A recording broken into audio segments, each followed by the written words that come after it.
Welcome to UKAI Business Show. Today's episode is brought to you by World Outsourcing Solutions, helping business owners with virtual assistant services and business growth systems. Here's your host, UKAI Kachidori. Hey, welcome back. It's UKAI again. Listen, we have an amazing guest today, a gentleman who's done extremely well in bringing the art of storytelling to businesses. You may be familiar with storytelling for children or any other aspect, but did you know that a lot of entrepreneurs are getting so much result because of their ability to tell a story or a compelling story to catch the audience's attention and sell whatever they want to sell or bring any information they want to bring to their audience? And today's guest is one who is a master when it comes to the art of creating stories for business owners, entrepreneurs, and people who want to bring their message to a massive audience. And my guest is Paul Smith. Paul, thank you so much for joining us today. Oh, you're very welcome. Thanks for having me on. Incredible. Now, before we jump into the interview here, for those who haven't claimed your 160 hours of free virtual assistant, you might want to do that because we have just extended that for the month of March. After that, we will be taking it away. And again, we just want to help you as a business to make sure you win big. Okay, let's jump on to the show today. Now, a little bit about Paul. Has spent the last 2 years as a consultant at Accenture and 20 years at Procter & Gamble, formerly a director of consumer and communication research. He is one of the world's leading experts in business storytelling. His work has been featured in the Wall Street Journal, Fast Company Inc. magazine, Times, Forbes, and Success magazine, among many others. In fact, he was named one of the Inc. magazine's top 100 leadership speakers of 2018. He holds an MBA from the Wharton School, University of Pennsylvania, and there's so much more. In fact, he wrote 3 books that we're going to be talking about today. Again, Paul, thank you so much for joining us. Yeah, very good. I'm excited. Let's jump into it. You've done quite a bit of things over the past few years. Is there anything else I haven't mentioned on your bio that you want to bring to the attention of our audience today? No, I think that's pretty good the way it is. Incredible. Now, why storytelling?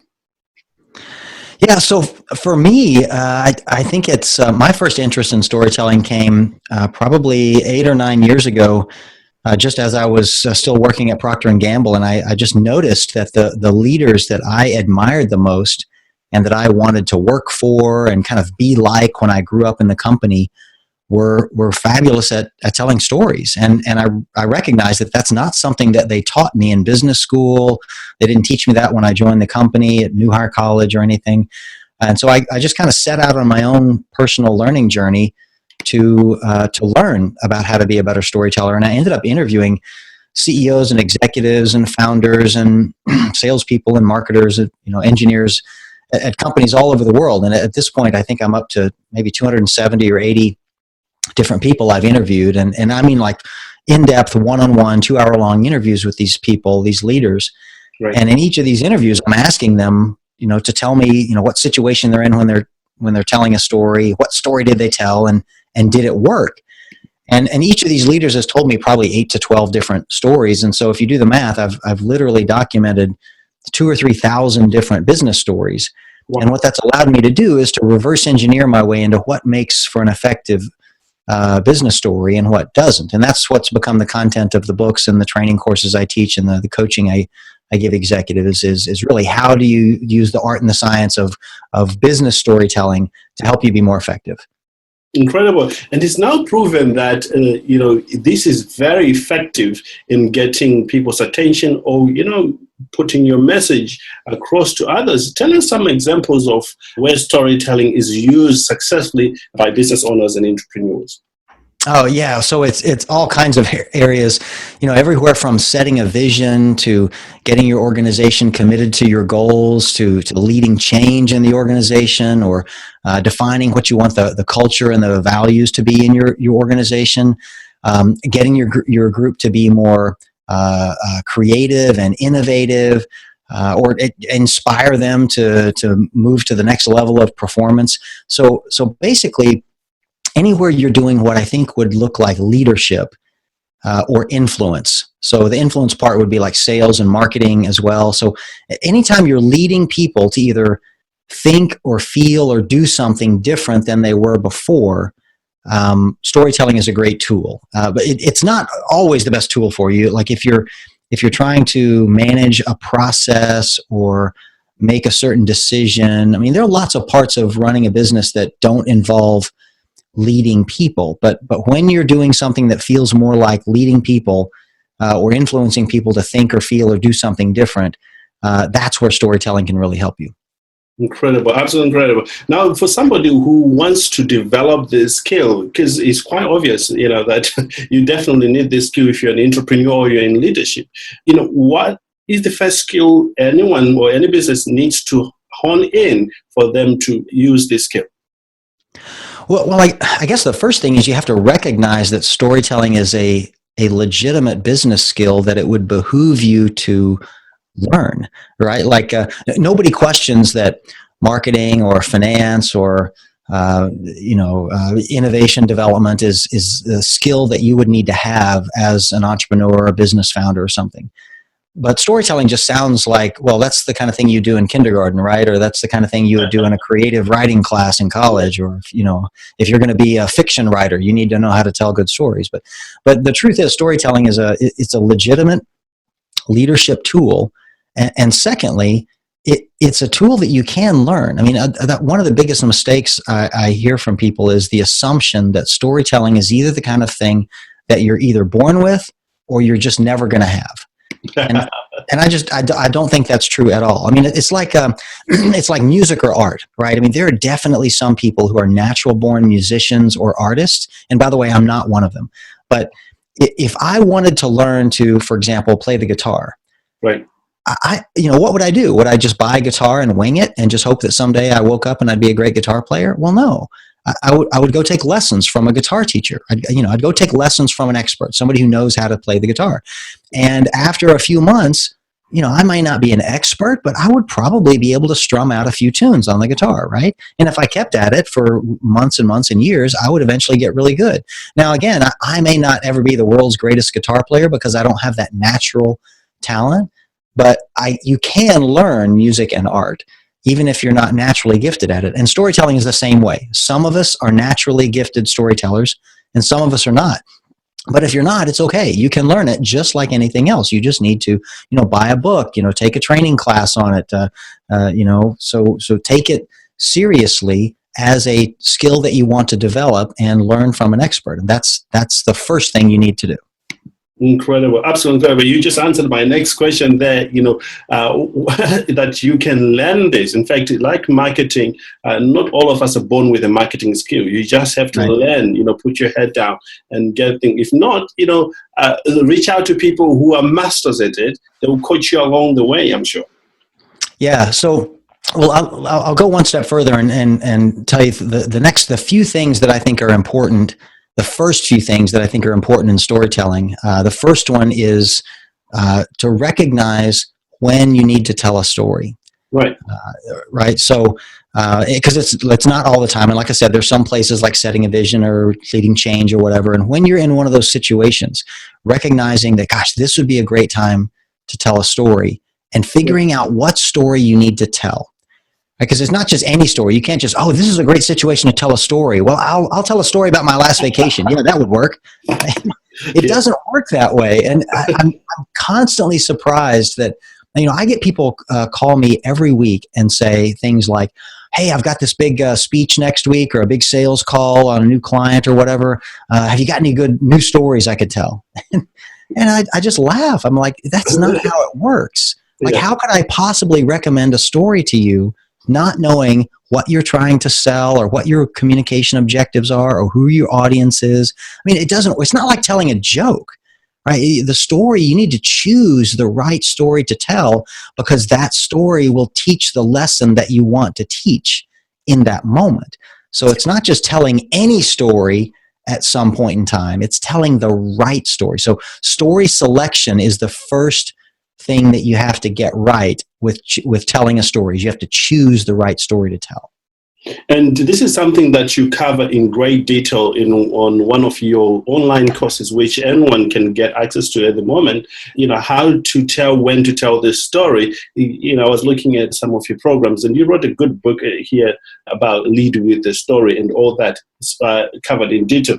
I want to ask you, Paul, there is a structure to telling a story. Would you walk us through that very briefly? Yeah. So there are lots of different structures that people think about and use in storytelling, and some of them are very complicated. And a lot of people are familiar with the Joseph Campbell's hero's journey story structure, which is a 17-step plot structure, and those things are great if you're writing a screenplay for a movie or you're writing your first novel. But when you're telling a story in a business setting, you've got like 3 or 4 minutes to tell. That's right. That's if it. That, sometimes. Yeah, if that. Yeah. So sales stories typically average about 2 minutes long. Right. Leadership stories tend to be about 4 minutes long, but they're not 10 or 15 or 20 minutes, and they're not 2 hours. So you don't have time for a 17-step process. So the process I recommend, it really is just 4 steps. It's context, challenge, conflict, and resolution. But I think the easiest way for people to wrap their minds around that structure is really, what questions does my story need to answer, and what order does it need to answer them in? And I think there are 8 questions, and they need to be answered in this order. So here are the 8 questions. Why should I listen to the story? Right? That's the first question you got to answer is, why should they bother listening to you for the next 2 minutes? Right? So you need to tell them what's in it for them. But then you get into the main part of storytelling, which is, where and when did the story take place? Who's the hero and what did they want? That's question 3. Number 4 is, what's the problem or opportunity that they ran into? Right. Number 5 is, what did they do about it? And number 6 is, well, how did it turn out in the end? Okay, so that's the main part. Those last 5 are the main part of storytelling. But then once you're done telling a story, there's probably a couple other questions you want to answer, like, what did you learn from that story? Right. And then what do you think your audience should do now? This is your opportunity to make a recommendation. So now that you've heard the story, I recommend that you buy my product or join my company or invest in my company or whatever it is you're trying to get them to do. So those are the 8 questions that I think need to be answered. And I think it's important that they are answered in that order. And here's why. So for example, if I tell you a story and I don't answer question number 2, which is, where and when did it take place? Right. If I tell you a story and I give you a specific time and place where it happened, what do you naturally assume about that story? Well, anything else, I would just think, okay, I'm not guided, so to speak. Yeah, so I think what you'll think is that it's a true story, right? So I've told you exactly where and when it happened. So your natural assumption is, this is something that really happened. Yes. But if I tell you a story and I answer question number 2, where and when did it take place, by saying, once upon a time in a land far away, what do you naturally assume? It's like an old story, or is for a child? Is it a made-up story? Yes, it's a made-up story, a fictional story. Okay. Yeah. Now, what if I don't tell you either of those things? Like, what if I don't answer question number 2 at all? The answer is, you don't know. You don't know if it's a true story or if it's a made-up story. Correct. And and that will bother your audience. Like, they'll be wondering throughout the story, is this true or is it made up? And especially the more and more fantastic the story is, the less believable it will be. And your audience will be like, come on, did this really happen? Where was this? When did this happen? Like, they'll ask you question number 2 if you don't tell them, because they don't believe your story until you tell them exactly where and when it happened. And that gives you the credibility to finish the story. And so if you don't answer that question, it nags at your audience in the back of their mind until you answer it. And so they're not listening to the rest of your story. So that's just an example of why these questions are important, and it's important to answer them in this order in order for them to make the most of your story. So that's the main thing of the structure of a story, are these questions. But I think there are other elements that you need to get right, like you need an emotional component. And, we could talk later if you want about the element of surprise and like, how do you create a surprise? And it's important to have dialogue in stories and a certain amount of detail. And I think there's a difference between how you deliver a story orally and in writing. But the structure is really those 8 questions. That's everything kind of hangs on those. Incredible, absolutely incredible. I got hooked already on this one. Now, let me ask you about maybe the ending part. How do you end the story in such a way that people remember it longer after you finished everything you were trying to convey?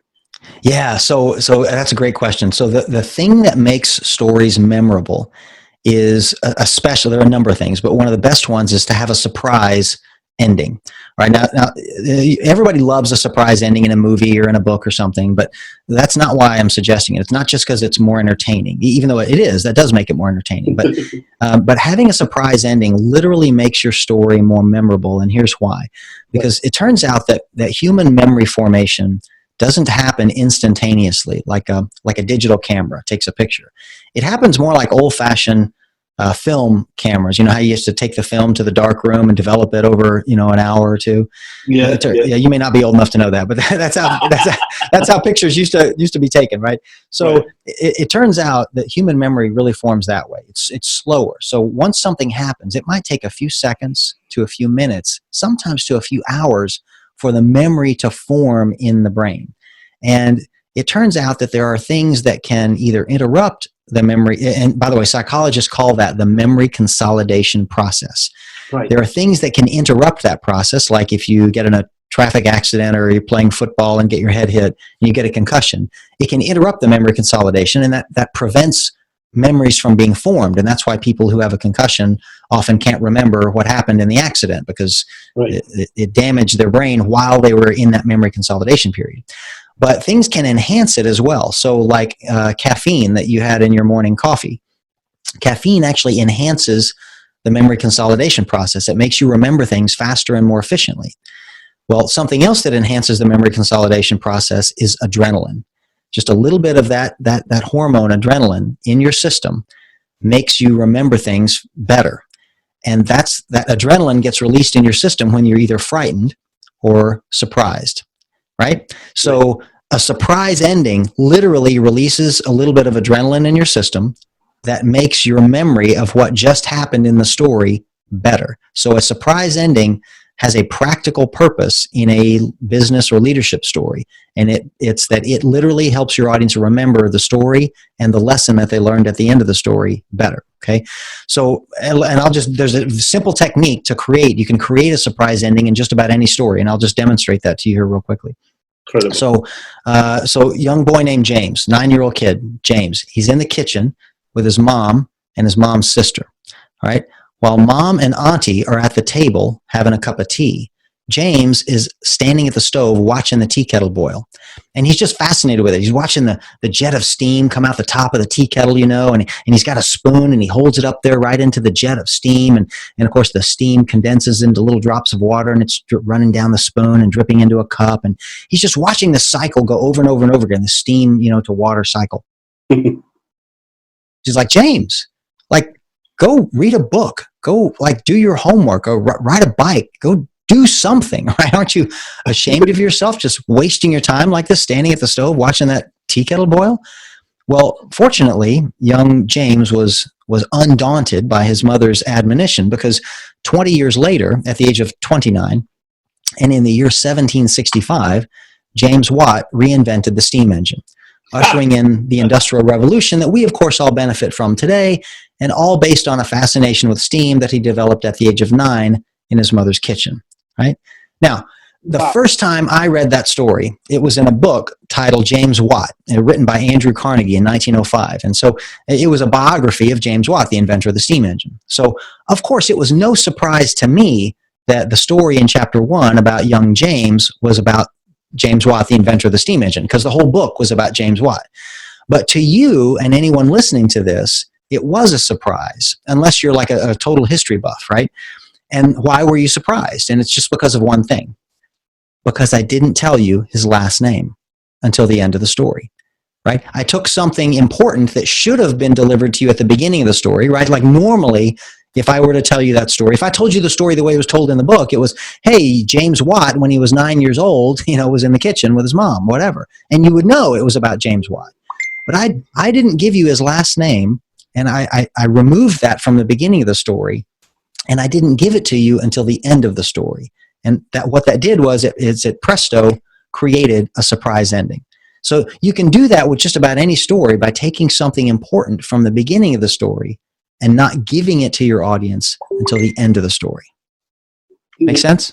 Absolutely, absolutely makes sense. And I can tell why a lot of people are coming to your training because, given such a description and you demonstrated what you can see the value of this when delivering maybe a pitch, to pitch your product. Because you had me captivated. I want to hear the ending. I want to know what's going to happen at the end. Yeah. It's an incredible skill that a business owner needs to have. Yeah, absolutely. And they need a lot of stories. I mean, that's obviously just one story to demonstrate one technique, but I think a good leader needs dozens, if not hundreds, of stories kind of in their own mental repertoire of stories to tell. Like I said earlier, when it's time to set a vision for the organization or lead change or sell their product, you need to have stories for all of these purposes. So partly what I think a leader needs to do is to collect stories to tell. That way they'll have a story to tell at the right moment. Incredible. Are there any tools that people can start using and resources that you could recommend people get access to?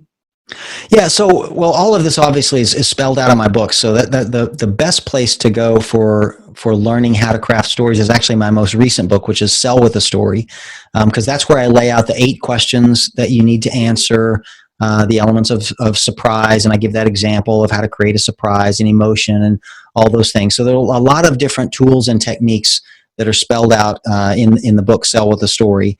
And that's good not just for salespeople, but for an entrepreneur that's leading a business. You're obviously selling your product and your company to people. So the same techniques will work.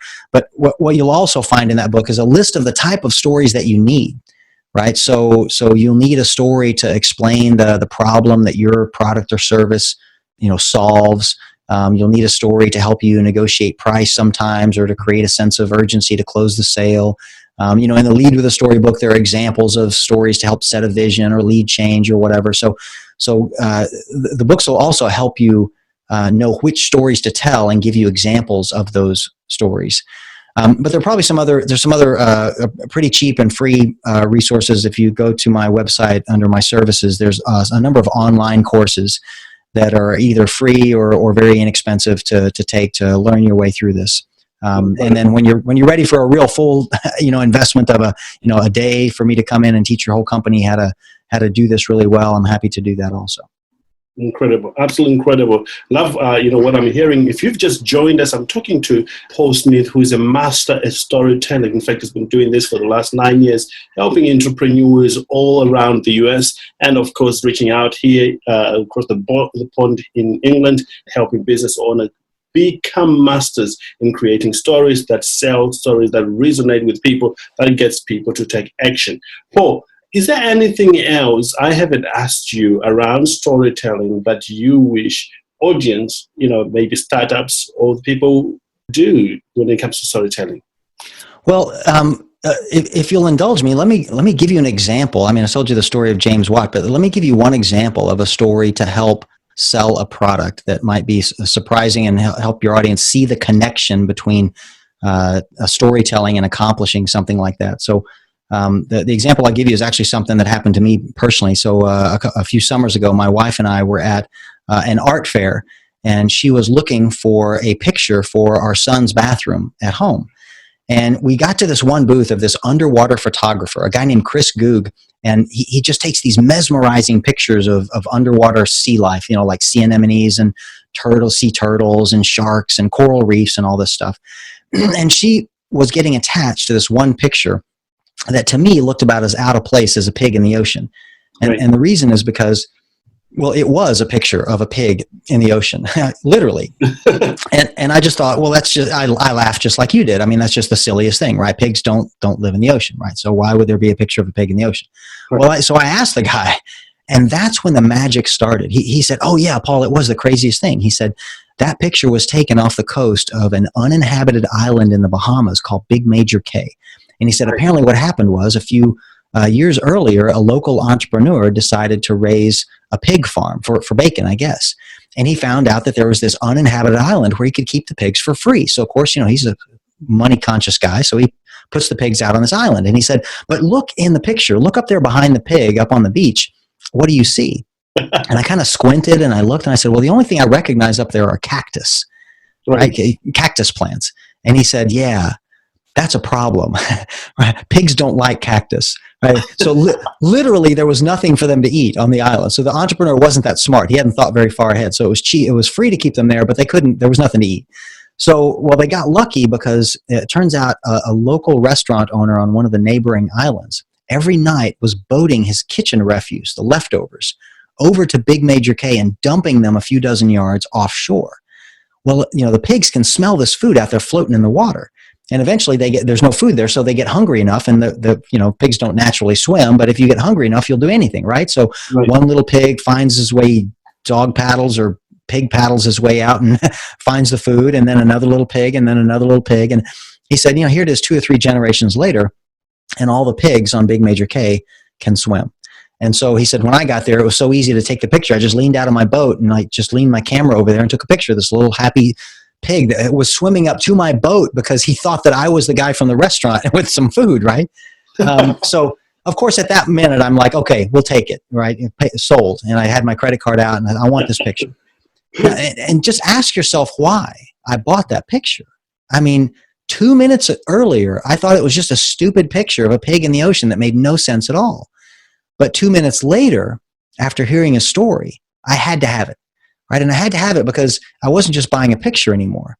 I was buying a story. It's a story I love to hear. I love to tell the story. If you come to my house and go to the bathroom, you're going to see that picture, and I'm going to tell you the story again. And it was a combination of history lesson and geography lesson and animal psychology lesson, all like rolled into one, right?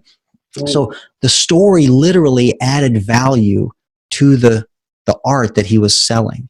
And so I use that as an example just to let you see that stories are so powerful. They can actually make what you're selling more valuable. Incredible. Absolutely incredible.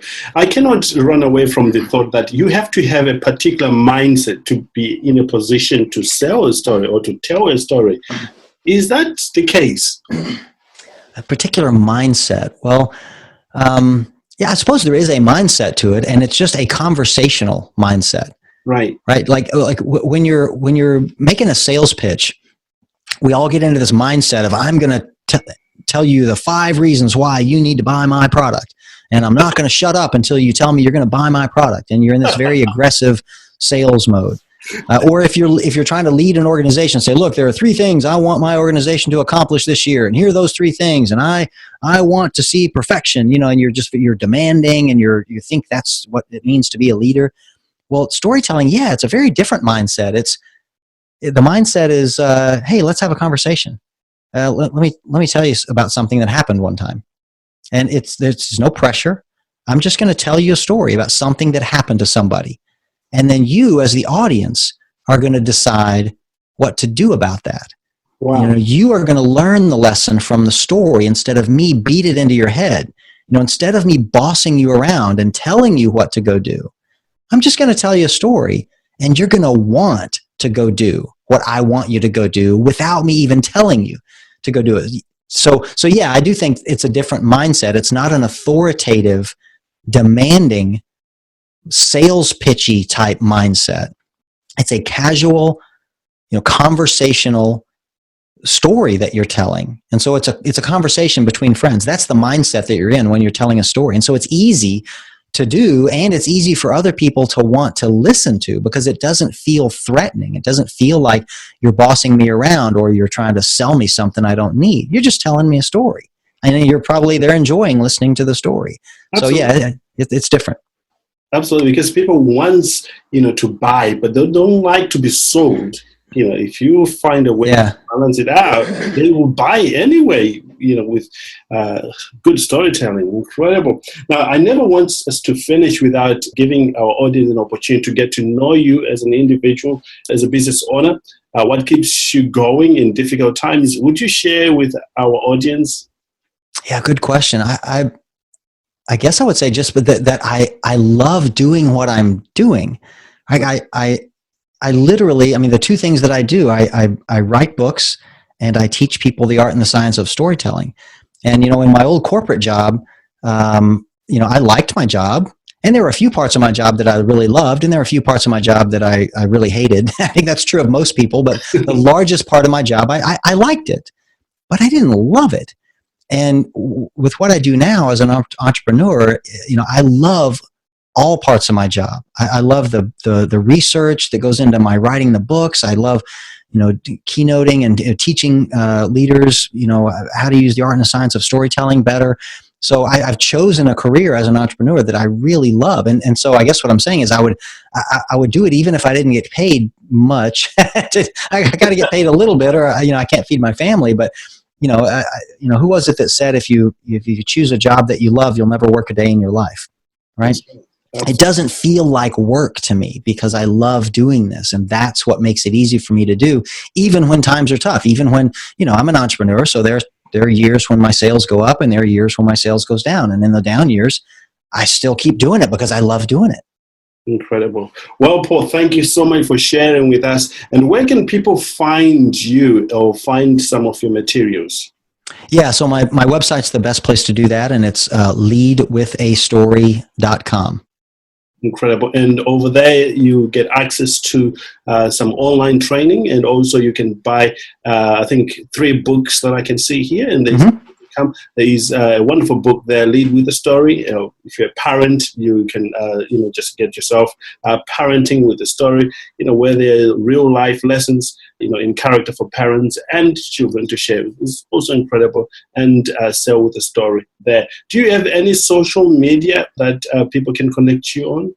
Yeah, most of them are Lead with a Story. So on Twitter, I'm at Lead with a Story, and on Facebook, / Lead with a Story, and I think the same on LinkedIn. But if you go to my website, all my social media contacts are there on the contacts page. Incredible. Absolutely incredible. Well, thank you so much, Paul, for such a great interview. And I'm sure business owners in our audience have a much clearer understanding of the necessary skills that they need when it comes to leading with story or using storytelling in making business proposal or selling their ideas to their following or audiences. We'll appreciate that. And again, we want to wish you all the best in your endeavors. Yes, very good. Well, thank you. Same to you, and thanks for having me on. Incredible. Thank you again for joining us. And you can get access to Paul's material by clicking the link below. You'll be taken straight to his website. And if you've got any questions, do reach out on support at World Outsourcing Solutions, and we will be glad to help you. And remember, nothing happens until you do something towards making your business moving forward. With that said, it's Yokai Kajidori here, wishing you a great day ahead. Paul, once again, thank you for being here with us. You're welcome. Cheers. Thank you for listening to Yukai Business Show. We will be back to bring you more episodes with success stories and advice straight from the experts.